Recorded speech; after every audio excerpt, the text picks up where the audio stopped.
यशायाह भविष्यवक्ता की पुस्तक अध्याय 15। यशायाह अध्याय 15।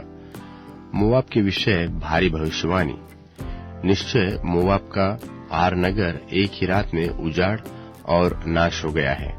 निश्चय मोआब का कीर नगर एक ही रात में उजाड़ और नाश हो गया है। बैत और दिबोन ऊंचे स्थानों पर रोने के लिए चढ़ गए हैं। नबो और मेदबा के ऊपर मोआब हाय हाय करता है। उन सबों के सिर मुड़े हुए और सबों की दाढ़ियां मुंडी हुई है। सड़कों में लोग टाट पहने, छतों पर और चौकों में सब कोई आंसू बहाते हुए हाय हाय करते हैं।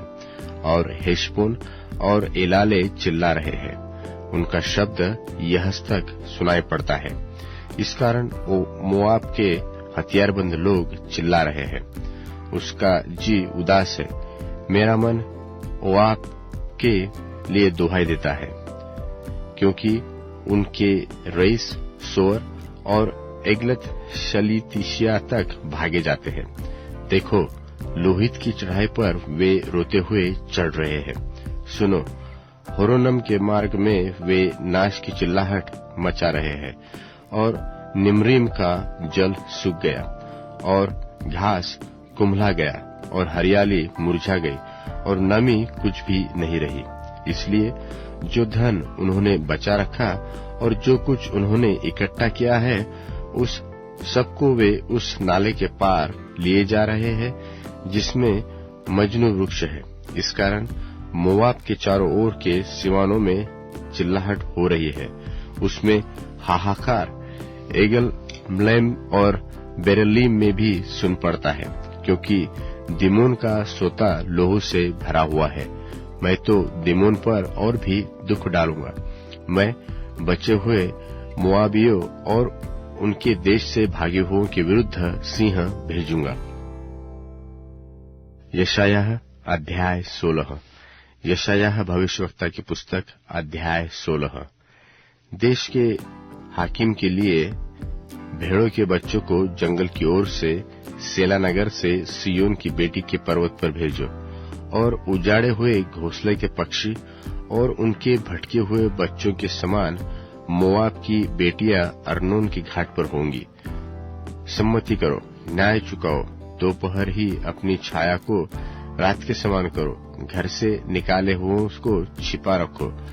जो मारे मारे फिरते हैं उनको मत पकड़वाओ। मेरे लोग जो निकाले हुए हैं वे तेरे बीच में रहे। नाश करने वाले से मोआब को बचाओ, क्योंकि पीसने वाला नहीं रहा। लूटपाट फिर न होगी। देश में से अंधेर करने वाले नाश हो गए हैं। और दया के साथ एक सिंहासन स्थिर किया जाएगा और उस पर दाऊद के तंबू में सच्चाई के साथ एक विराजमान होगा, जो सोच विचार कर सच्चा न्याय करेगा और धर्म के काम पर तत्पर रहेगा। हमने मोआब के गर्व के विषय सुना है कि वह अत्यंत अभिमानी है। उसके अभिमान और गर्व और रोष के संबंध में भी सुना है, परंतु उसका बड़ा बोल व्यर्थ ठहरेगा, क्योंकि मोआब के लिए हाय हाय करेगा। सबके सब हाहाकार करेंगे।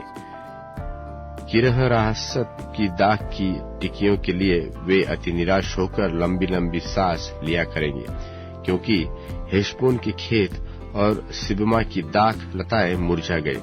अन्य जातियों के अधिकारियों ने उनकी उत्तम उत्तम लताओं को काट काट कर गिरा दिया है। वे याजेर तक पहुंची है। वे जंगल में भी फैली गई और बढ़ते बढ़ते ताल के पार दूर तक बढ़ गई थी।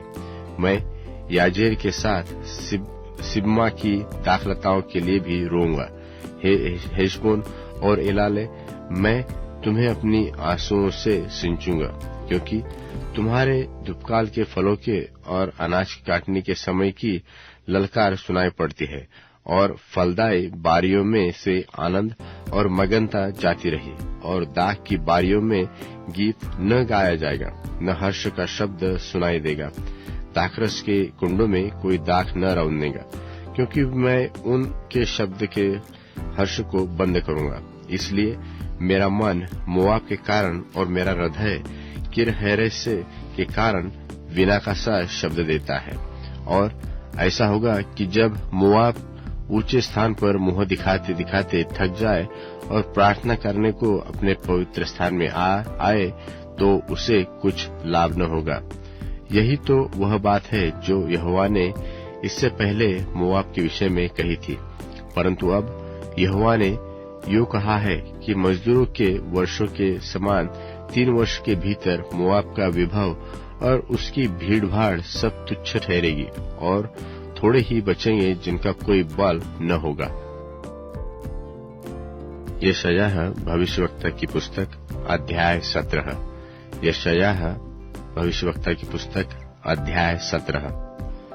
दमिश्क के विषय भारी भविष्यवाणी। देखो, दमिश्क तो अब नगर न रहेगा, वह खंडर ही खंडर हो जाएगा। अरोएर के नगर निर्जन हो जाएंगे, वे पशुओं के झुंडों की चराई स्थान बनेंगे। पशु उनमें बैठेंगे और उनका कोई भगाने वाला न होगा। एफ्रेम के गढ़वाले नगर और दमिश्क का राज्य और बचे हुए अरामी तीनों भविष्य में न रहेंगे। और जो दशा इस्राएलियों के विभव की हुई वहां उनकी होगी। सेनाओं के यहोवा की यह वाणी है। और उस समय याकूब का विभव घट जाएगा और उसकी मोटी देह दुबली हो जाएगी। और यह ऐसा होगा जैसा लवने वाला अनाज काटकर बालों को अपने अंकबार में समेट लाए हो, व रपाइम नाम तराई में कोई सिला बिनता हो। तो भी जैसा जलपाई वृक्ष के झाड़ते समय कुछ कुछ फल रह जाते हैं, अर्थात फुनगी पर 2-3 फल और फलवंत डालियों में कहीं 4 कहीं 5 फल रह जाते हैं, वैसा ही उनमें सिला बिनाई होगी। इस्राएल के परमेश्वर यहोवा की यही वाणी है। उस समय मनुष्य अपने कर्ता की ओर दृष्टि करेगा और उसकी आंखें इस्राएल के पवित्र की ओर लगी रहेंगी, और वह अपनी बनाई हुई वेदियों की ओर दृष्टि न करेगा और न अपनी बनाई हुई अशेरा नाम मूर्तों व सूर्य की प्रतिमाओं की ओर देखेगा। उस समय उनके गढ़वाले नगर घने वन के और पहाड़ों की चोटियों के उन निर्जन स्थानों के समान होंगे जो इस्राएलियों के डर के मारे छोड़ दिए गए थे, और वे उजाड़ पड़े रहेंगे, क्योंकि तू अपने उद्धारकर्ता परमेश्वर को भूल गया और अपनी दृढ़ चट्टान का स्मरण नहीं रखा। इस कारण तू मन भावने पौधे लगाता और विदेशी कलम जमाता है। रोपने के दिन तू उनके चारों ओर बाड़ा बांधता है और बिहान को फूल खिलने लगते हैं, परंतु संताप और असाध्य दुख के दिन उसका फल नाश हो जाएगा। हाय हाय, देश देश के बहुत से लोगों का कैसा नाद हो रहा है, जो समुद्र की लहरों की नाई गरजते हैं, और राज्य राज्य के लोगों का कैसा क्रोध हो रहा है, जो प्रचंड धारा के समान नाद करते हैं।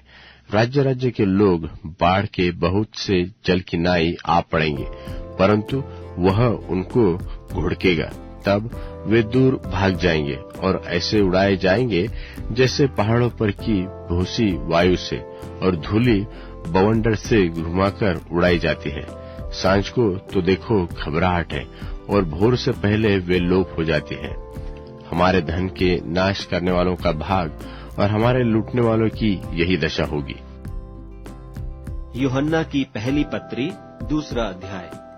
हे मेरे बालकों, मैं ये बातें तुम्हें इसलिए लिखता हूँ कि तुम पाप न करो, और यदि कोई पाप करे तो पिता के पास हमारा एक सहायक है, अर्थात धार्मिक यीशु मसीह, और वही हमारे पापों का प्रायश्चित है, और केवल हमारे ही नहीं वरन सारे जगत के पापों का भी।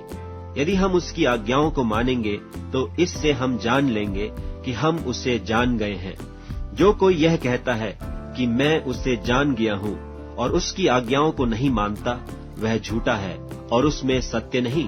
पर जो कोई उसके वचन पर चले, उसमें सचमुच परमेश्वर का प्रेम सिद्ध हुआ है। हमें इसी से मालूम होता है कि हम उसमें हैं।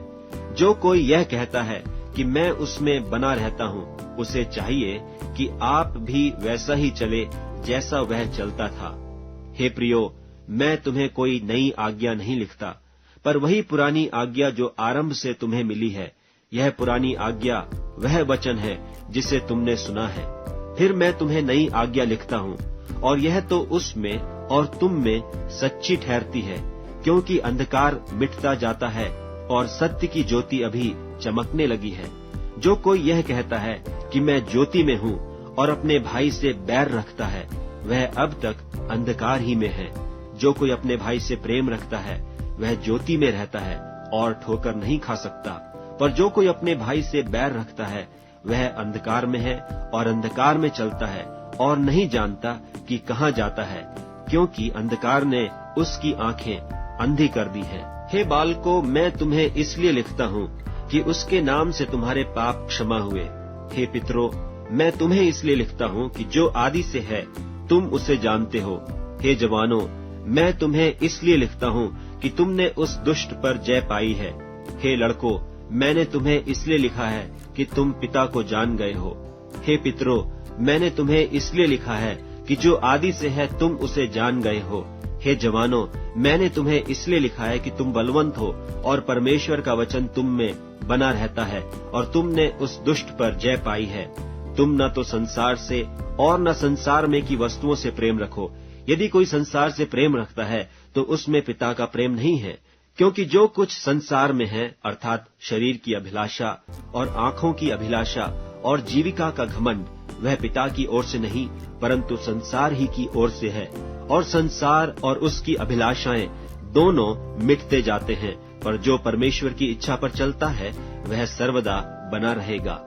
हे लड़कों, यह अंतिम समय है, और जैसा तुमने सुना है कि मसीह का विरोधी आने वाला है, उसके अनुसार अब भी बहुत से मसीह के विरोधी उठे हैं। इससे हम जानते हैं कि यह अंतिम समय है। वे निकले तो हम ही में से, पर हम में के थे नहीं, क्योंकि यदि हम में के होते तो हमारे साथ रहते, पर निकल इसलिए गए कि यह प्रकट हो कि वे सब हम में के नहीं हैं। और तुम्हारा तो उस पवित्र से अभिषेक हुआ है और तुम सब कुछ जानते हो। मैंने तुम्हें इसलिए नहीं लिखा कि तुम सत्य को नहीं जानते, पर इसलिए कि उसे जानते हो, और इसलिए कि कोई झूठ सत्य की ओर से नहीं। झूठा कौन है? केवल वह जो यीशु के मसीह होने से इनकार करता है, और मसीह का विरोधी वही है जो पिता का और पुत्र का इनकार करता है। जो कोई पुत्र का इनकार करता है, उसके पास पिता भी नहीं। जो पुत्र को मान लेता है, उसके पास पिता भी है। जो कुछ तुमने आरंभ से सुना है वही तुम में बना रहे। जो तुमने आरंभ से सुना है, यदि वह तुम में बना रहे तो तुम भी पुत्र में और पिता में बने रहोगे। और जिसकी उसने हमसे प्रतिज्ञा की वह अनंत जीवन है। मैंने ये बातें तुम्हें उनके विषय में लिखी हैं जो तुम्हें भरमाते हैं, और तुम्हारा वह अभिषेक जो उसकी ओर से किया गया तुम में बना रहता है। और तुम्हें इसका प्रयोजन नहीं कि कोई तुम्हें सिखाए, वरन जैसे वह अभिषेक जो उसकी ओर से किया गया तुम्हें सब बातें सिखाता है, और यह सच्चा है और झूठा नहीं। और जैसा उसने तुम्हें सिखाया है वैसे ही तुम उसमें बने रहते हो। निदान है बालकों, उसमें बने रहो कि जब वह प्रकट हो तो हमें हियाव हो और हम उसके आने पर उसके सामने लज्जित न हो। यदि तुम जानते हो कि वह धार्मिक है, तो यह भी जानते हो कि जो कोई धर्म का काम करता है वह उससे जन्मा है।